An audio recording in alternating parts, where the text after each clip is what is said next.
Ruhan class 6-এ পড়ে। তার বাবা ছিলেন একজন স্কুল শিক্ষক।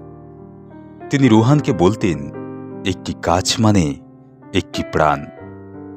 গাছ আমাদের অক্সিজেন দেয়, ছায়া দেয়, খাবার দেয়, বিনিময়ে কিচ্ছু চায় না। হঠাৎ একদিন রুহানের বাবা অসুস্থ হয়ে মারা গেলেন। সারা বাড়ি তখন চুপচাপ, নিঃশব্দ। সেই সময় রুহান একদিন নিজের হাতে স্কুলের পাশে ফাঁকা একটা জায়গায় একটা নিম গাছের চারা লাগায়।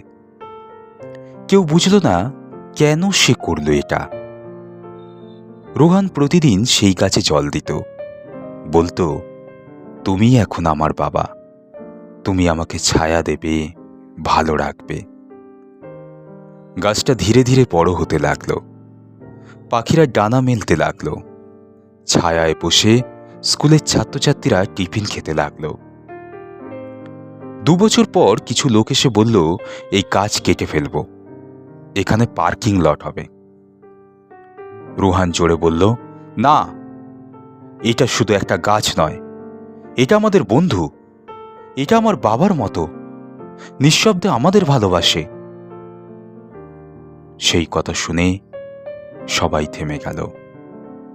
স্কুলের হেড স্যার বললেন, এই গাছ থাকবে, কারণ এই গাছ বাঁচিয়েছে একজন ছেলেকে। আর তার ভালোবাসা আমাদের সবাইকে শেখালো গাছ মানেই জীবন। আর সেই গাছের নিচে একটি বোর্ড টাঙানো আছে। বোর্ডে লেখা আছে, তুমি কি আজ একটি গাছ লাগিয়েছ? ডক্টর এপিজে আব্দুল কালাম বলেছেন, একটি গাছ কাটা মানে এক পৃষ্ঠা ইতিহাস মুছে ফেলা, আর একটি গাছ রোপণ মানে একটি নতুন ভবিষ্যতের বীজ বোনা। গল্পটি এখানেই শেষ হলো। আর গল্পটি আপনাদের কেমন লাগলো অবশ্যই কমেন্টস করে জানান।